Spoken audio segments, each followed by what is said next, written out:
नमस्कार प्यारे बच्चों, आज के इस वीडियो में हम पढ़ने वाले हैं कक्षा 7 के पहले पार्ट की प्रश्नावली 1.3 का परिचय यानी इंट्रोडक्शन, जो कि आपको प्रश्नावली 1.3 पूरी हल करने से पहले आना चाहिए। इसी की बेसिस पर हम प्रश्नावली 1.3 हल करेंगे। तो शुरू करते हैं। सबसे पहले हम इसमें पढ़ेंगे पूर्णांकों का गुणन, यानी पूर्णांकों को गुणा कैसे किया जाता है। अगर कोई धनात्मक पूर्णांक है वो ऋणात्मक से गुणा हो रहा है तो उत्तर कैसा आएगा वो हम इसमें पढ़ेंगे। तो पूर्णांकों के गुणन में सबसे पहली बात हम पढ़ लेते हैं कि जब एक धनात्मक पूर्णांक और एक ऋणात्मक पूर्णांक को गुणा किया जाता है तो क्या होता है। तो देखिए, इसको हम लिख लेते हैं, हमारे नोट्स बन जाएंगे। एक धनात्मक पूर्णांक व एक ऋणात्मक पूर्णांक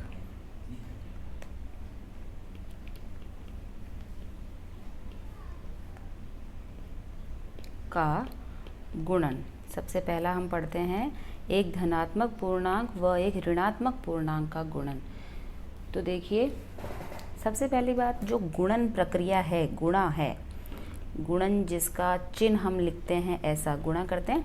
गुणन होता क्या है? गुणन होता है संख्याओं का बार बार योग।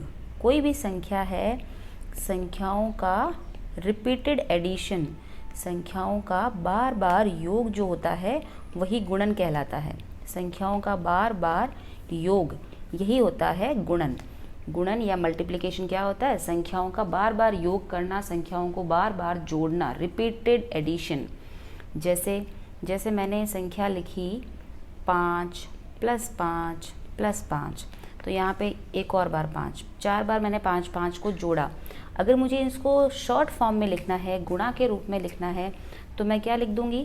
5 को मैंने गुणा किया है, कितनी बार गुणा किया, 5 को मैंने बार बार जोड़ा है, और कितनी बार जोड़ा है? 4 बार जोड़ा है, इसलिए मैं इसको 4 से गुणा कर दूँगी। 5 × 4, उत्तर समान आएगा, 5 × 4 = 20 ही आएगा। यहाँ पे जोड़ के देख लीजिए, 1 2 3 4, 4 बार 5 को जोड़ा है तो 5 और 5 10, 15 और 20, उत्तर 20 आएगा।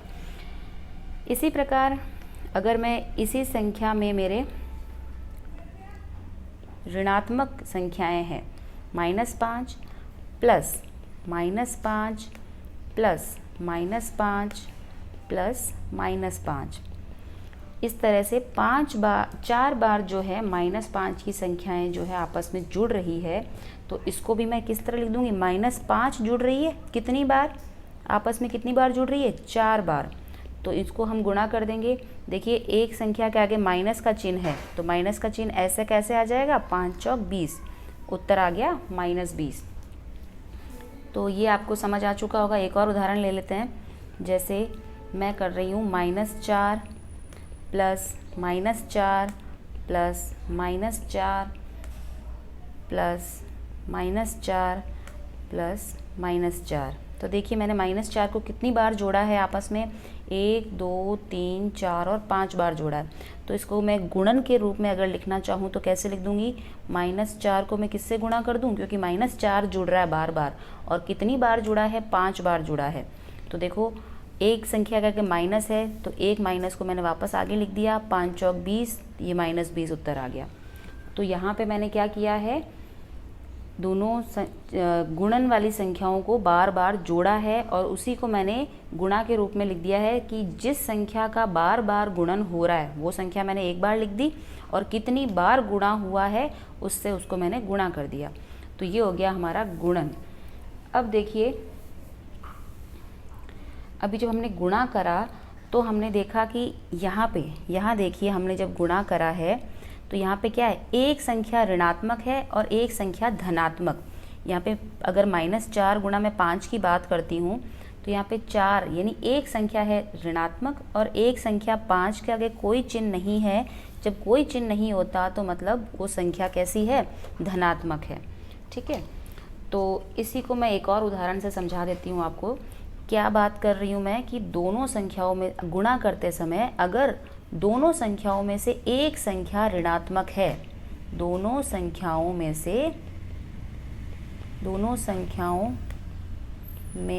से एक संख्या, दोनों संख्याओं में से एक संख्या कैसी हो, ऋणात्मक हो, तो गुणा कैसे करेंगे, या गुणा का उत्तर जो है क्या आएगा। देखिए दोनों संख्याओं में से एक संख्या ऋणात्मक है, जैसे मैं उदाहरण ले रही हूँ -8 ऋणात्मक है और मैं इसको गुणा करती हूँ किसी धनात्मक संख्या से। मान लीजिए मैंने -8 को गुणा किया 4 से, तो उत्तर क्या आएगा। जब एक संख्या ऋणात्मक है और एक धनात्मक है तो उत्तर में हमेशा ऋण का चिन्ह आएगा, और संख्याओं को साधारण जैसे हम गुणा करते हैं, 8 चौक कितना होता है 32, तो उत्तर आ गया हमारा -32। कोई और उदाहरण ले लीजिए, मैंने संख्या ली -2 को मैं गुणा कर रही हूँ 9 से, तो देखिए दोनों में से एक संख्या माइनस की है तो उत्तर में भी माइनस आएगा, और बाकी दोनों संख्याओं को साधारण गुणा 9 दूनी 18, -18 जो है उत्तर आ गया। अब हम क्या बात करते हैं, दोनों संख्याओं, ये तो था पहली बात कि दोनों संख्याओं में से एक संख्या ऋणात्मक है। अब हम दूसरी बात कर लेते हैं, यदि दोनों संख्याएं ऋणात्मक हो, यदि दोनों संख्याएं ऋणात्मक हो तो क्या होगा। तो देखिए बहुत आसान है, दोनों संख्याएं ऋणात्मक हो, अगर दोनों संख्याएं ऋणात्मक है तो क्या होगा। जैसे मैंने लिखा उदाहरण, इसी ऊपर वाले उदाहरण को भी हम वापस ले लेते हैं। जैसे मैंने लिखा -8 गुणा -4, दोनों संख्याएं ऋणात्मक है। जब दोनों संख्याएं ऋणात्मक होती है तो दोनों ऋण के चिन्ह मिलके प्लस के चिन्ह में बदल जाते हैं, और यहाँ पर दोनों संख्याएं ऋण है तो उत्तर में आएगा धन का चिन्ह, और 8 चौक 32 आ जाएगा। तो यहाँ पे ये जो धन का चिन्ह मैंने लगाया है, +32 लिखा है, इसको +32 लिखने की ज़रूरत नहीं है, हम सीधा 32 लिखेंगे तो भी समझ में आता है कि इसके आगे जब कोई चिन्ह नहीं है तो मतलब यहाँ पे चिन्ह कौन सा है, धनात्मक चिन्ह है। ठीक है, अब वापस दूसरा उदाहरण जो ऊपर दिया है वही मैं वापस ले लेती हूँ। -2 गुणा -9, जब दोनों संख्याएं ऋणात्मक है तो उत्तर क्या आएगा, दोनों संख्याओं का ऋण चिन्ह मिलके धन हो गया, और यहाँ पे 9 दूनी 18, मैं धनात्मक का प्लस चिन्ह नहीं लगा रही हूँ क्योंकि उसका कोई मतलब नहीं है। अगर संख्या के आगे धन का चिन्ह नहीं लगा है तब भी वो अंडरस्टूड है कि वहाँ पर धन का चिन्ह ही होगा। ठीक है, एक और उदाहरण लेना चाहें तो हम ले सकते हैं, जैसे -6 गुणा -3, क्या होगा, दोनों संख्याएं माइनस की है, उत्तर प्लस का आएगा, 6 3 18।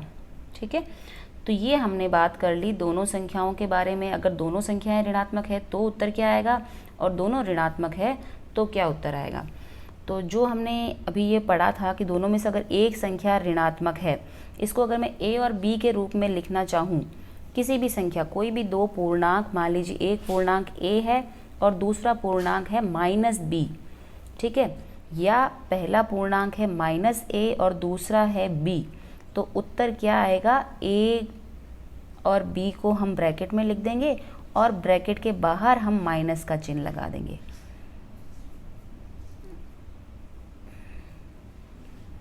तो देखिए क्या उत्तर आ गया ये। तो ये एक साधारण सा सूत्र समझ लीजिए जो हमारे किसी भी संख्याओं को गुणा करने के हमारे काम आएगा।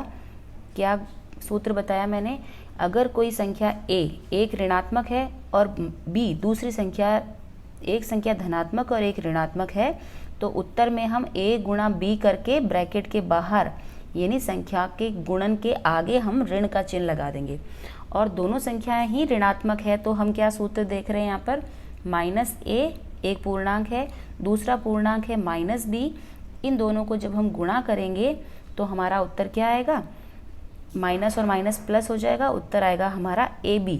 तो ये हमारा सूत्र हमको याद रखना है। अगर दोनों संख्याएं ही ऋणात्मक है, तो दोनों संख्याएं अगर ऋणात्मक होती है तो हमारा जो उत्तर आता है वो धनात्मक आता है। ठीक है, ये तो हो गया एक संख्या ऋणात्मक एक धनात्मक या दोनों ऋणात्मक। और अगर दोनों धनात्मक संख्याओं का गुणा करते हैं तो उसमें कोई सोचने की बात ही नहीं है, दोनों संख्याएं अगर धनात्मक है तो हमारा उत्तर जो है हमेशा धनात्मक ही आता है। अब हम बात कर लेते हैं, यदि दो से अधिक ऋणात्मक पूर्णांकों को गुणा किया जाता है, हम क्या बात कर रहे हैं, ये बहुत इम्पॉर्टेंट बात है।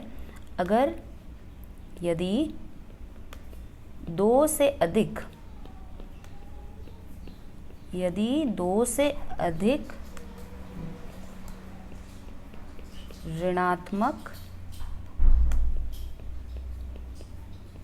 पूर्णांकों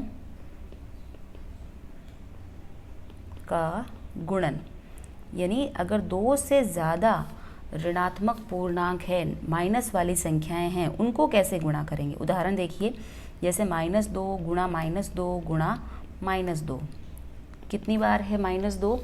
3 बार। तो उत्तर देखिए हमारा क्या आएगा। उत्तर देखिए 1, 2 और 3, 3 बार हमारा ऋण का चिन्ह है। तो हम क्या कहेंगे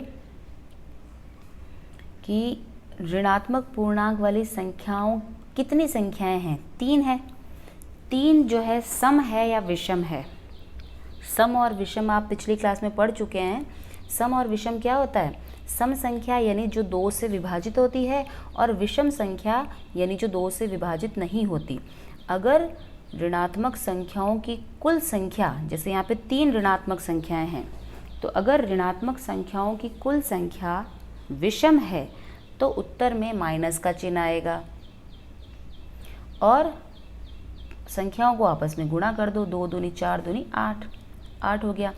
अगर इसी की जगह मैं -2 की संख्याएं कितनी बार ले लूँ, मान लो मैं इसको सम संख्या में लेती हूँ। ये माइनस की संख्याएं कितनी बार है? 4 बार है। 1, 2, 3 और 4। तो 4 जो है वो सम संख्या है। 4 क्या है? सम संख्या है। सम संख्या है 4, इसलिए जो यहाँ पर उत्तर में चिन्ह आना चाहिए धनात्मक या ऋणात्मक, वो आएगा धनात्मक का चिन्ह, और उत्तर क्या आ जाएगा? 2 दूनी 4, 4 दूनी 8, 8 दूनी 16, यानी 16 उत्तर आएगा हमारा, और 16 जो है वो धनात्मक का आएगा। अब इसी प्रकार मैं अगर -2 को बढ़ा देती हूँ, ये मैंने -2 को कर दिया 5 बार, तो आप बताइए क्या आएगा। 5 बार लिखा है मैंने -2 को, तो 5 कैसी संख्या है? विषम संख्या है, सम नहीं है, विषम है 5। विषम को हम इंग्लिश में बोलते हैं ऑड नंबर। 5 कैसी है? ऑड नंबर है। 1, 2, 3, 4 और 5। 5 बार मैंने -2 लिखा है, तो 5 बार -2 है, इसलिए उत्तर में चिन्ह कैसा आएगा? माइनस का आएगा। तो 1, 2 दूनी 4, 4 दूनी 8, 8 दूनी 16, 16 दूनी 32, हमारा उत्तर आ गया -32। अगर इसी -2 को मैं 6 बार लिखूंगी, रिपीट करूंगी, 6 बार गुणा करूं आपस में -2, तो उत्तर में बताइए चिन्ह किसका आएगा? प्लस का कि माइनस का? 6 बार लिखा है तो 6 जो है वो सम संख्या है, तो उत्तर में चिन्ह किसका आएगा? प्लस का। ठीक है, ठीक है। तो इसलिए हम कह सकते हैं यदि गुणा किए जाने वाले ऋणात्मक पूर्णांकों की संख्या यदि सम है तो वह गुणनफल धनात्मक होगा, और यदि गुणा किए जाने वाले ऋणात्मक पूर्णांकों की संख्या विषम है तो गुणनफल जो है एक ऋणात्मक पूर्णांक होगा। इसको मैं भाषा में, लैंग्वेज में लिख देती हूँ ताकि आपको समझ में आ जाए। आप अपने नोट्स में इसको नोट कर लो। क्या कह सकते हैं हम? अतः हम कह सकते हैं कि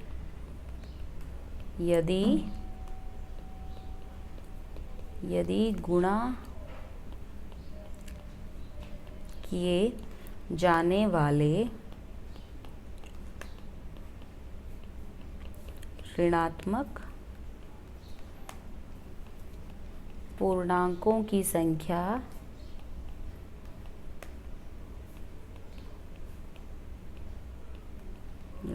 पूर्णांकों की संख्या यदि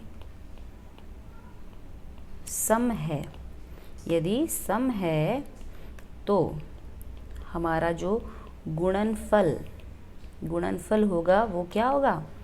एक धनात्मक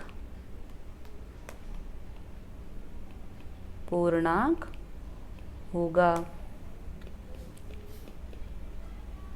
होगा।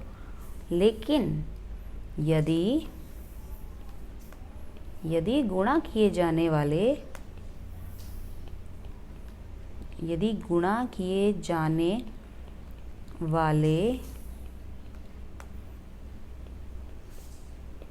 ऋणात्मक, यहाँ पर हम ऋणात्मक पूर्णांकों की बात कर रहे हैं, उनका गुणा जब होता है तो कैसा होता है?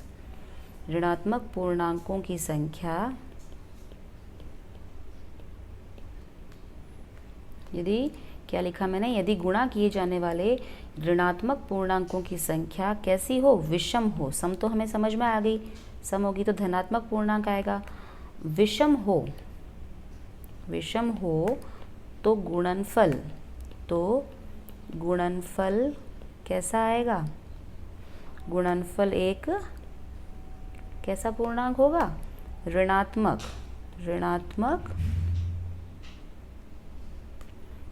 पूर्णांक होगा।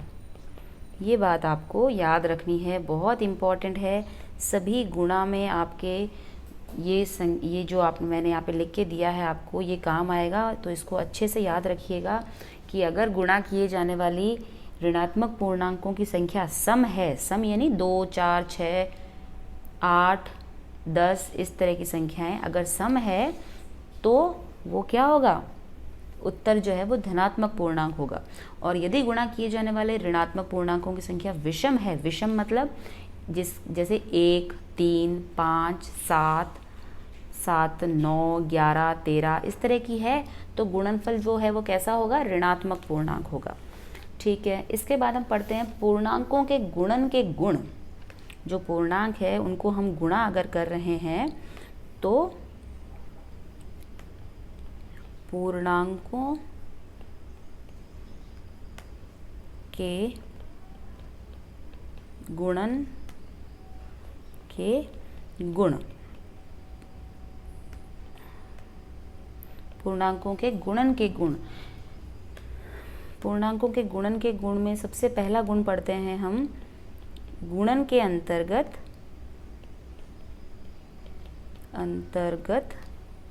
संवृत गुणधर्म।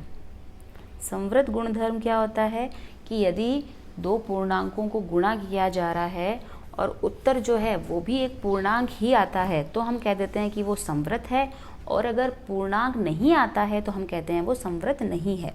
उदाहरण से समझेंगे तो अच्छे से समझ में आएगा। पहला उदाहरण लेते हैं, जैसे मैंने लिया -8 × 5। अब बताइए, देखिए यहाँ पे एक संख्या माइनस की है और एक संख्या के आगे धनात्मक चिन्ह है, कोई चिन्ह नहीं मतलब धनात्मक चिन्ह है। तो एक संख्या अगर माइनस की है तो उत्तर में भी माइनस आएगा और संख्याओं का गुणा 8 पंजे 40। तो यहाँ पे देखिए -8 जो है पूर्णांक है ना, -8 एक पूर्णांक है, 5 भी एक पूर्णांक है, और जो हमारा उत्तर आया -40 ये भी एक तरह का क्या है? पूर्णांक है। यानी हमने जिन संख्याओं को गुणा किया वो भी पूर्णांक है और जो हमें उत्तर मिला वो भी एक पूर्णांक है। ठीक है, एक और उदाहरण लेते हैं, जैसे कि -8 को मैं गुणा कर दूं -5 से, दोनों ही संख्या माइनस की है तो उत्तर क्या आएगा? +40 आएगा। और दूसरी तरह से हम समझ लें कि जिन संख्याओं को गुणा किया जा रहा है वो संख्याएं कितनी हैं? 1 और 2 संख्याएं हैं जिनको माइनस वाली संख्याओं को गुणा किया जा रहा है। तो 2 कैसी संख्या है? सम। तो उत्तर क्या आएगा? प्लस का आएगा। तो यहाँ पे देखिए -8 भी पूर्णांक है, ये भी पूर्णांक है और 40 भी पूर्णांक है। तो हम क्या कह सकते हैं? हम कह सकते हैं कि पूर्णांक गुणन के अंतर्गत संवृत है। तो अतः हम कह सकते हैं, क्या कह सकते हैं कि पूर्णांक जो है वो गुणन के अंतर्गत संवृत है। ठीक है, तो ये क्यों संवृत है वो आपने देख लिया, क्योंकि जिन संख्याओं को हम गुणा कर रहे हैं वो भी पूर्णांक है और जो उत्तर मिला वो भी हमें पूर्णांक मिला, इसलिए वो संवृत है। हम पढ़ रहे हैं यहाँ पे, क्या पढ़ रहे हैं हम? पूर्णांकों के गुण पढ़ रहे हैं। पूर्णांक जो है, हमारे पाठ का नाम भी पूर्णांक ही है, तो पूर्णांक है तो पूर्णांकों के ही हम गुण पढ़ रहे हैं। क्या क्या इनके गुण हैं? पहला गुण है संवृत, संवृत हो गया। दूसरा गुण हम पढ़ लेते हैं, गुणन की क्रम विनिमयता। गुणन की क्रम विनिमयता, गुणन की क्रम विनिमयता। गुणन की क्रम विनिमयता का क्या मतलब है? जैसे कि मैंने 3 को गुणा किया यानी गुणन जो है वो क्रम पर निर्भर नहीं करता। क्या मतलब है इसका? क्रम विनिमयता या गुणन क्रम पर निर्भर नहीं करता का क्या मतलब है? जैसे मैंने 4 को गुणा किया 3 को गुणा किया -4 से, क्या उत्तर आएगा? दोनों संख्याओं में से एक संख्या माइनस की है, उत्तर में माइनस आ गया, 3 चौक 12 आ गया। ठीक है, अगर अब मैं 3 को -4 से गुणा ना करके मैं पहले -4 लिख दूँ और फिर 3 से गुणा करूँ तो मेरा उत्तर क्या आएगा? दोनों संख्या में से एक संख्या माइनस की, उत्तर में माइनस आ गया, 4 तिरी 12, यानी उत्तर में कोई परिवर्तन नहीं आया। उत्तर क्या है? सेम उत्तर आया मेरा दोनों में। तो दोनों में सेम उत्तर आया, सेम कितना आया? -12 आया।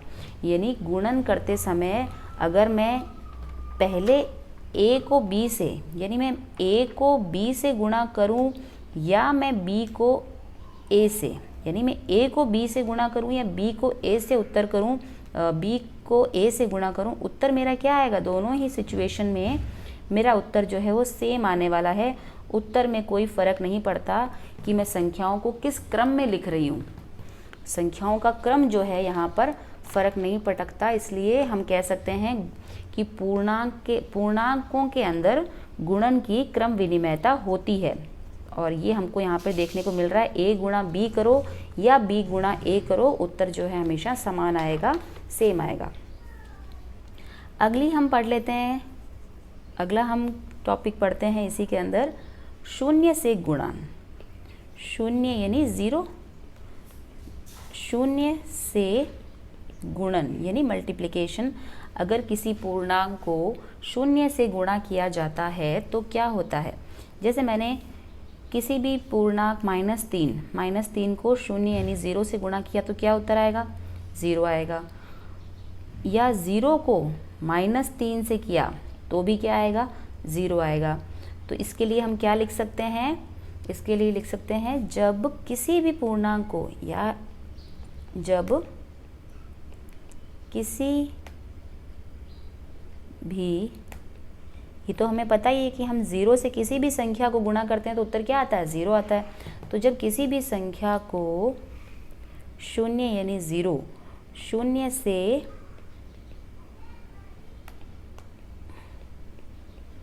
गुणा किया जाता है तो शून्य ही मिलता है। यानी अगर किसी भी संख्या को शून्य से गुणा करते हैं तो हमें शून्य ही मिलता है।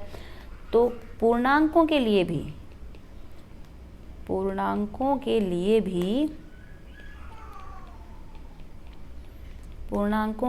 भी क्या होता है? कोई पूर्णांक है एक a, उसको अगर मैं 0 से गुणा कर रही हूँ या 0 को गुणा कर रही हूँ पूर्णांक a से, तो उत्तर हमेशा क्या आएगा? 0 ही आएगा। यानी कोई भी संख्या हो, भले ही वो धनात्मक हो, भले ही वो ऋणात्मक हो, उससे कोई फ़र्क नहीं पड़ता। अगर उसको हम 0 से गुणा कर रहे हैं तो उत्तर जो है हमारा वो 0 ही आएगा। ठीक है, ये हो गया शून्य से गुणा। अगली, ये तो था हमारा तीसरा पॉइंट। अब हम चौथा पॉइंट पढ़ते हैं पूर्णांकों के गुणों में ही, वो है गुणात्मक तत्समक। गुणात्मक तत्समक को इंग्लिश में बोलते हैं मल्टीप्लिकेटिव आइडेंटिटी। मल्टीप्लिकेटिव आइडेंटिटी क्या होती है? मल्टीप्लिकेटिव आइडेंटिटी या गुणात्मक तत्समक ये होता है कि जब किसी पूर्ण संख्या क्या होती है? जब किसी पूर्ण संख्या को 1 से गुणा किया जाता है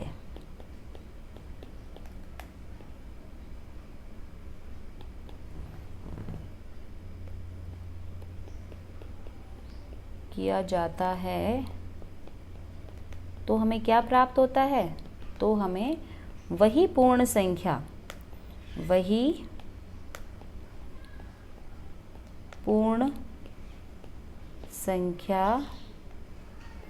प्राप्त होती है। जैसे मैंने क्या कहा? मैंने इसका मैं उदाहरण दे दूं, एग्जाम्पल। जैसे मैंने 5, कोई पूर्ण संख्या है 5, पूर्ण संख्या क्या होती है 0, 1, 2, 3, 4 ये सभी पूर्ण संख्याएं हैं। तो किसी पूर्ण संख्या 5 को मैंने अगर 1 से गुणा किया तो उत्तर मुझे क्या मिलेगा, वापस 5 ही मिलेगा। मैं कोई भी पूर्ण संख्या ले लूँ, 7 ले लूँ, 17 ले लूँ, 17 को भी मैं 1 से गुणा करूँ मुझे क्या मिलेगा, 17 मिलेगा। मैं 101 ले लूँ, उसको मैं 1 से गुणा करूँ तो मुझे क्या मिलेगा, वापस 101 ही मिलेगा। यानी अगर मैं किसी भी पूर्ण संख्या, कोई भी पूर्ण संख्या ले लूँ, उसको मैं अगर 1 से गुणा करती हूँ तो मुझे वापस वही संख्या मिलती है। तो यही चीज़, ये तो मैंने बात करी पूर्ण संख्याओं के लिए। और तो हम इसके बारे में हम क्या कह सकते हैं, हम कह सकते हैं कि पूर्ण संख्याओं के लिए एक क्या है, गुणात्मक तत्समक। गुणात्मक तत्समक का मतलब है वो गुणात्मक एक जो है गुणात्मक तत्समक है, मतलब है कि एक से हम किसी भी संख्या को गुणा करें तो हमें वही संख्या प्राप्त होती है। तो क्या कह सकते हैं हम कि पूर्ण संख्याओं के लिए, ये हमने पूर्ण संख्याओं की बात करी है, तो हम कह सकते हैं कि पूर्ण संख्याओं के लिए, पूर्ण संख्याओं के लिए एक क्या है, गुणात्मक तत्समक है। गुणात्मक तत्समक एक पूर्ण संख्याओं के लिए गुणात्मक तत्समक है। और इसी प्रकार अगर हम पूर्णांकों की बात करते हैं, पूर्णांकों के लिए, तो पूर्णांकों के लिए भी क्या है, जैसे मैंने कोई पूर्णांक लिया -6, -6 को मैं 1 से गुणा कर रही हूँ तो वापस मुझे -6 ही मिलेगा। -7 लेती हूँ, -7 को 1 से गुणा कर रही हूँ, कोई चेंज नहीं आएगा, -7 ही मिलेगा। मैं -700 लेती हूँ, उसको मैं 1 से गुणा करती हूँ तो भी मुझे -700 ही मिलेगा। तो हम क्या कह सकते हैं, हम कह सकते हैं कि पूर्णांकों के लिए, पूर्णांकों के लिए भी एक क्या है, एक गुणात्मक तत्समक है। एक जो है वो पूर्णांकों के लिए भी गुणात्मक तत्समक है। जैसे यहाँ पर मैंने पूर्ण संख्याओं के लिए मैंने किया था, जैसे मैं कोई संख्या ले लूँ, एक को मैं 1 से गुणा करूँ तो उत्तर क्या आएगा, ए ही आएगा। और इसी प्रकार मैं पूर्णांकों में, जैसे मैं कोई पूर्णांक ले लूँ -a को मैं 1 से गुणा करूँ तो क्या आएगा, उत्तर -a ही आएगा। तो ये होता है गुणात्मक तत्समक। ये आपको खाली जगह में पूछा जा सकता है और सही गलत में पूछा जा सकता है, और आपको ये शब्द भी आने चाहिए, गुणात्मक तत्समक जो है वो होता क्या है। तो यहाँ पर हम 2-3 चीज़ें पढ़ चुके हैं, मैं उन 2-3 चीज़ों को एक जगह लिख देती हूँ। ये आपने पूर्णांकों के लिए पढ़ लिया, गुणात्मक तत्समक। अब यहाँ पे हमने पहले पढ़ा था और अभी भी दोबारा से मैं एक नोट के रूप में लिख देती हूँ आपके लिए, ताकि आप उसको अच्छे से याद रखें। क्या नोट है, पहली बात तो कि पूर्णांकों के लिए 0 यानी शून्य क्या है, योज्य तत्समक है। योज्य तत्समक क्या होता है, यानी किसी भी पूर्णांक में अगर 0 जोड़ा जाता है तो हमें वही पूर्णांक वापस मिलता है। ठीक है। दूसरा नोट में क्या लिखूं, दूसरा नोट में लिखती हूँ कि पूर्णांकों के लिए एक अभी हमने पढ़ा, एक क्या है, गुणात्मक तत्समक है। गुणात्मक तत्समक क्या होता है, यानी किसी भी पूर्णांक को अगर 1 से गुणा किया जाता है तो हमें वापस वही पूर्णांक मिलता है। और तीसरा नोट हम लिख देते हैं कि जब किसी भी पूर्णांक को, किसी पूर्णांक a मान लीजिए, किसी पूर्णांक a को -1 से गुणा किया जाता है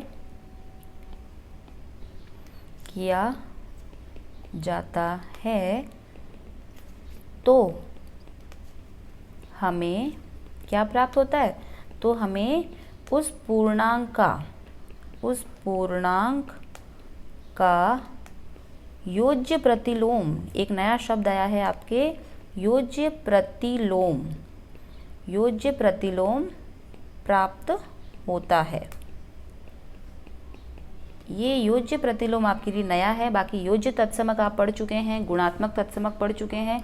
योज्य प्रतिलोम क्या होता है मैं आपको बता दूं कि जैसे कोई पूर्णांक है a, इसको मैं -1 से गुणा कर रही हूँ, तो -1 गुणा a कर रही हूँ तो मुझे क्या मिलेगा, -1 मिलेगा, -a मिलेगा। तो a जो है वो -a का क्या है, योज्य प्रतिलोम। योज्य प्रतिलोम को एक बार और मैं एक्सप्लेन कर दूं, योज्य प्रतिलोम क्या होता है। देखिए, योज्य प्रतिलोम यानी जैसे मैंने कोई संख्या लिखी 7, अब मैं 7 में क्या जोड़ूं कि मुझे 0 मिले, ठीक है, 7 में क्या जोड़ूं कि 0 मिले, इस तरह के प्रश्न आपके खाली जगह में आएंगे। तो जो मैंने 7 लिया है, 7 का मुझे कहने का मतलब मुझे 7 का योज्य प्रतिलोम बताना है। तो 7 का योज्य प्रतिलोम क्या होगा, -7, यानी जो हमने संख्या ली है उसमें मैं उतनी ही संख्या माइनस की ऋणात्मक चिन्ह वाली जोड़ देती हूँ तो मुझे 0 मिलता है। जैसे मैंने लिया -10, -10 में मैं क्या जोड़ूं, खाली जगह है, कि मुझे 0 मिले, यानी -10 का योज्य प्रतिलोम क्या है, +10। एक और उदाहरण लेते हैं, जैसे मैं आपको खाली जगह वाला ही बताती हूँ। जैसे यहाँ पे दिया है -5 + 5, उत्तर क्या आएगा। तो एक संख्या प्लस की, एक संख्या माइनस की, समान मात्रा में, जितना माइनस का है उतना ही प्लस का है, उत्तर क्या आएगा, 0। तो ये होता है योज्य प्रतिलोम, ठीक है। तो ये हमने कुछ नोट था जो मैं आपको बताना चाह रही थी, बहुत इम्पॉर्टेंट है ये, तो इसको आपको याद रखना है, इस नोट को।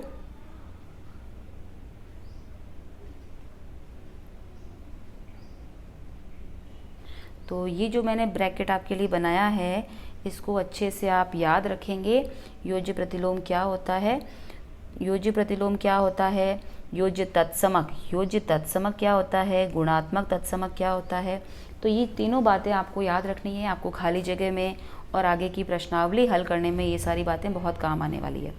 इसके बाद हम बात कर लेते हैं, एक और हमारा पूर्णांकों का गुण रह गया है, लास्ट गुण है ये, इसके बाद 2 गुण और है। तो एक तो है गुणन साहचर्य गुण। इन सब गुणों का आपको नाम भी याद रखना है, प्रश्न में पूछा भी जाएगा कि कौन सा गुण है, या किसी गुण के नाम से आपको कहा जाएगा कि इस गुण का प्रयोग करते हुए प्रश्न को हल कीजिए।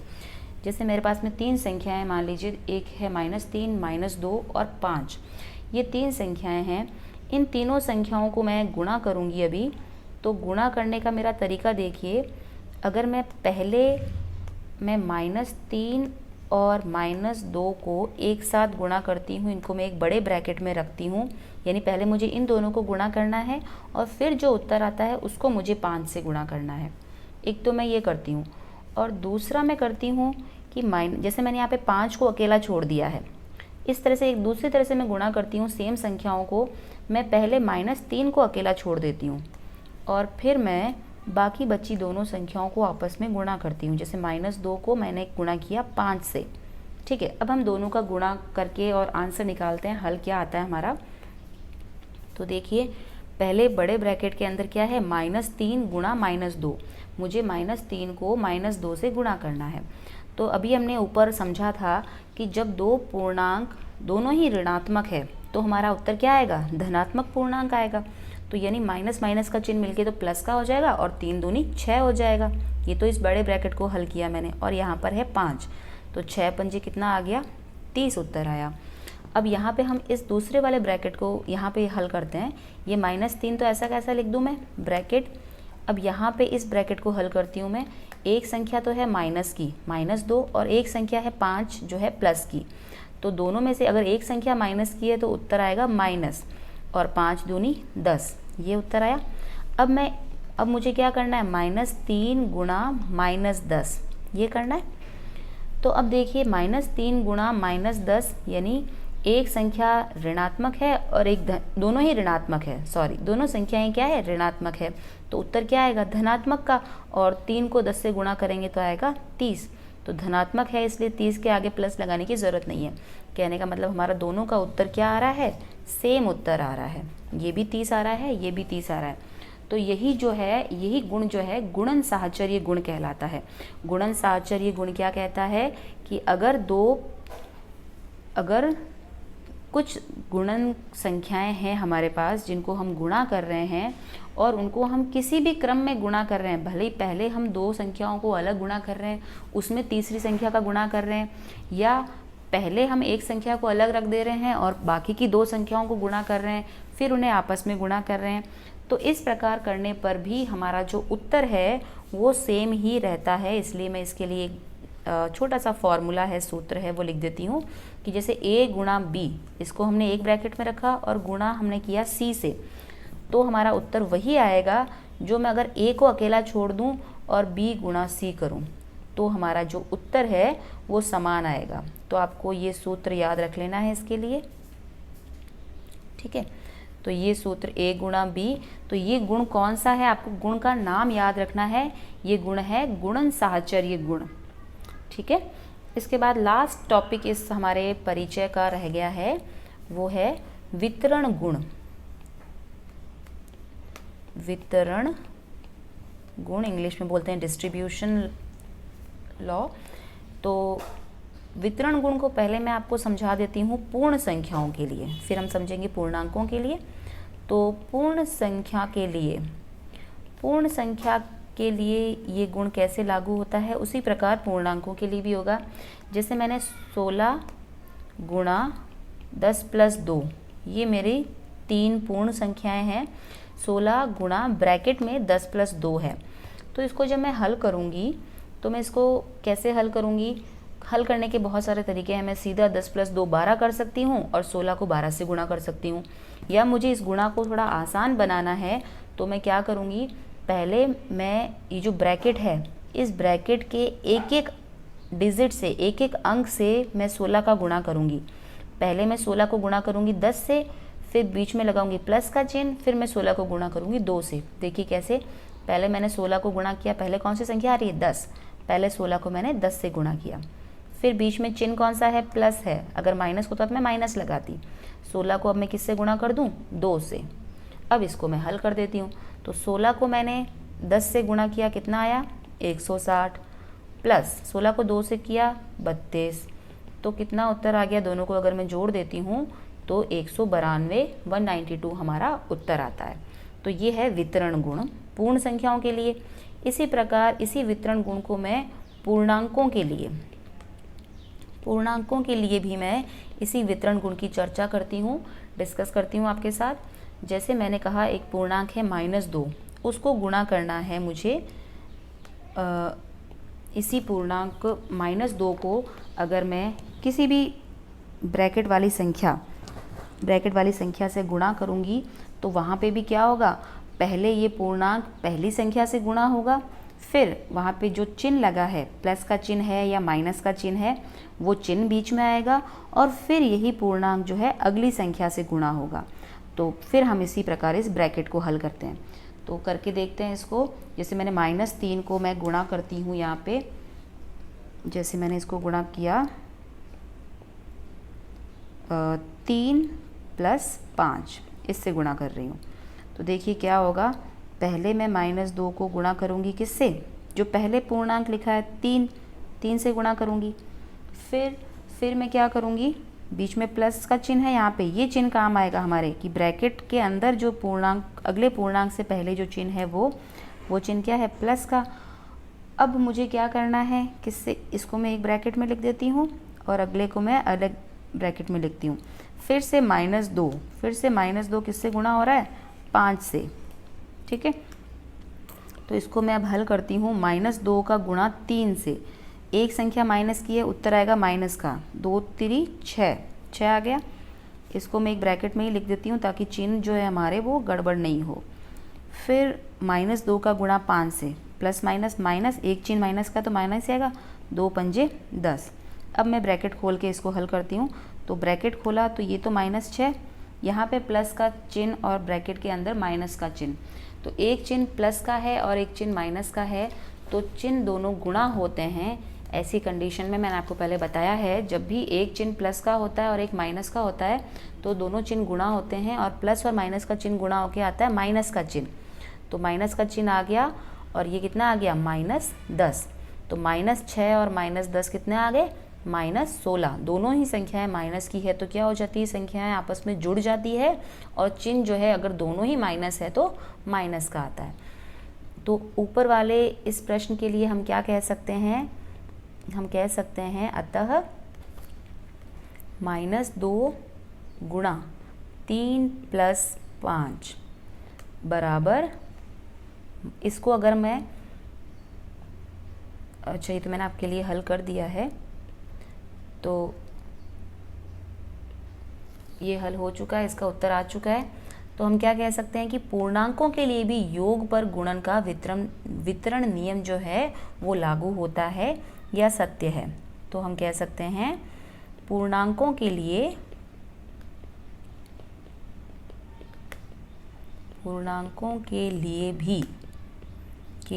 भी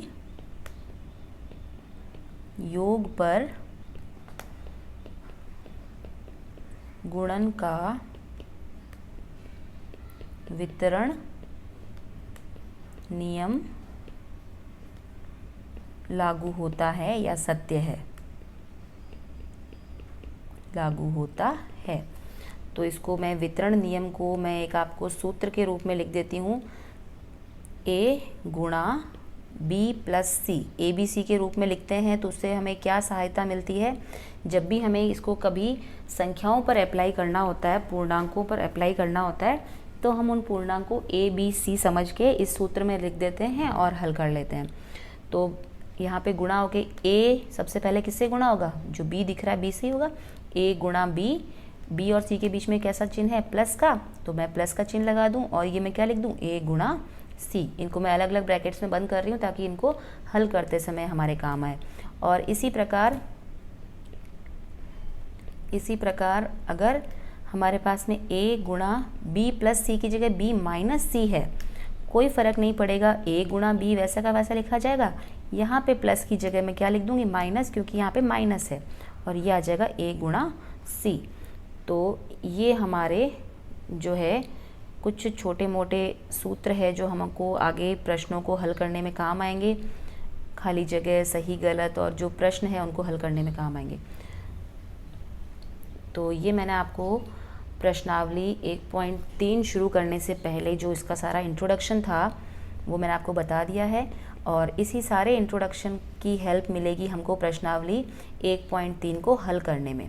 तो प्रश्नावली 1.3 का हल देखने के लिए, हल जानने के लिए आपको मेरा नेक्स्ट वीडियो देखना होगा। और अगर आपको मेरा वीडियो अच्छा लगा हो, आपको इससे कुछ इन्फॉर्मेशन मिली हो, तो वीडियो को लाइक कीजिए, चैनल को सब्सक्राइब कीजिए। Thank you for watching.